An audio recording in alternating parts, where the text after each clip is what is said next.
que nos grabe para, mire, vamos de catedrático con catedrática, verdaderos catedráticos de la UNAM.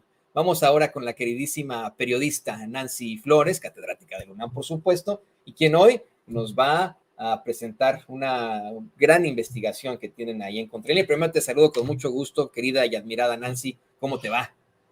Hola, Toño, pues con un gusto de estar aquí en Sin Censura. Ya tenía pues un ratito que no nos encontrábamos y me da mucho gusto volver a platicar con ustedes, con su audiencia.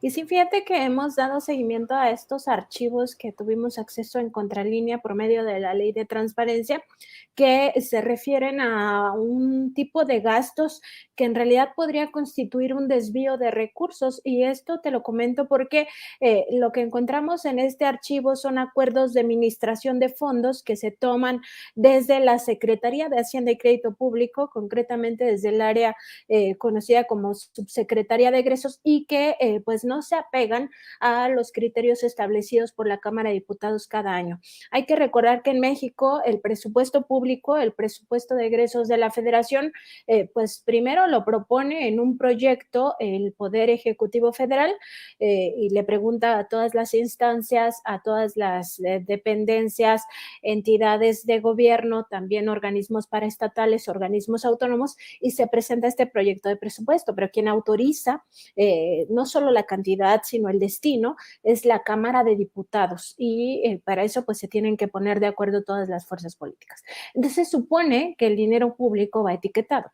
Lo que han hecho desde el sexenio de Vicente Fox es que pues a través de estos acuerdos se pasa el dinero de una partida a otra sin tomar en cuenta lo que etiquetó la Cámara de Diputados, pero también sin advertirle a la Cámara de Diputados que se está haciendo este tipo de uso de los recursos públicos. Y en esta ocasión lo que traemos en portada de la revista Contralínea pues es justamente el gasto que se destinó para rescatar a los más ricos. Es decir, cuando en México en 2008, quizá tu audiencia lo recuerde, porque además fue una crisis mundial. En Estados Unidos reventó esta burbuja inmobiliaria y se le conoció como la crisis de los créditos subprime.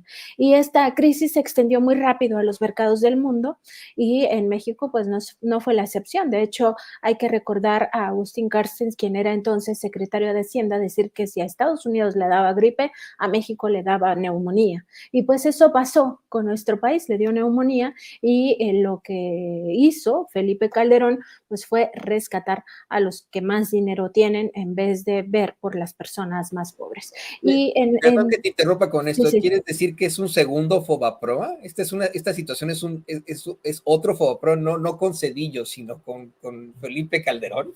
Pues son como pequeños Fobaproa, sí, el Fobaproa pues digamos que es la madre de las deudas porque no podríamos comparar en términos financieros, pero sí en el hecho, o sea, el hecho sí es similar, porque en una crisis económico-financiera lo que hacen es rescatar a los ricos.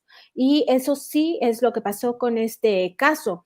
El tema es que en el asunto de Felipe Calderón se trata solo del dinero que salió fuera de presupuesto, es decir, el rescate a los más ricos fue multimillonario, pero solo lo que salió en términos de desvíos, es decir, que estaban etiquetados en una partida y salieron a otra, son poco más de 10,000 millones de pesos. Y tenemos ejemplos, claros ejemplos de cómo se benefician a los de arriba, porque tan solo en uno de los rubros que destacamos en este texto es que se rescata a 10 empresas con deuda bursátil. Como había caído la bolsa de valores y las acciones de estas empresas que estaban cotizando también cayeron, entonces se les rescata a estas empresas con deuda bursátil y ahí pues trasladaron 2,000 millones de pesos de esta manera, pero lo que se sabe, porque al entrar ya a los documentos de Bancomext, además de estos que consultamos,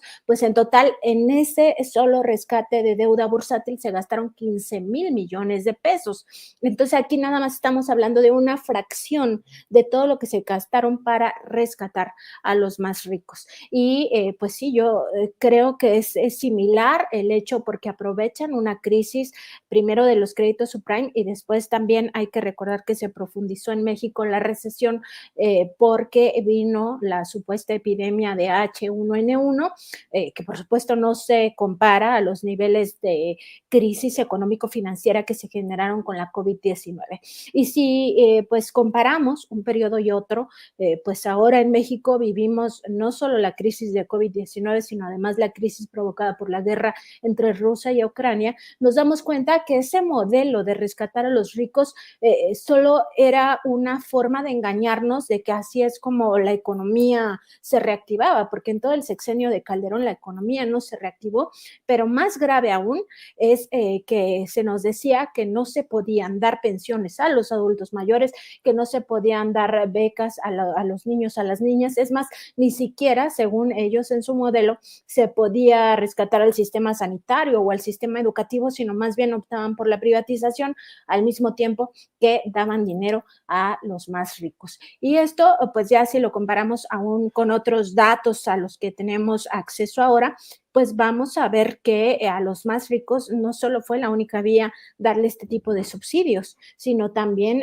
la otra que era que no pagaran impuestos. Eso también ocurrió en ese momento y también se le perdonaron pagar las cuotas del Instituto Mexicano del Seguro Social. Entonces fueron muchas vías de rescate a los de arriba, a los empresarios, a las transnacionales, que esto pues evidentemente contrasta con todo lo que vemos ahora, ¿no? Que por supuesto que este modelo neoliberal es muy abusivo, es agresivo con las finanzas públicas, pero en beneficio de una élite muy reducida y en ese contexto pues tener en cuenta para futuras decisiones, ¿no? Sobre todo decisiones electorales. Híjole, es que esto es verdaderamente indignante y creo que tú compartes la indignación siempre que presentas este tipo de investigaciones. Yo sé que estás muy, muy ocupada, pero quiero pedirte que nos des un momento más de tu tiempo, querida Nancy. Le pido al equipo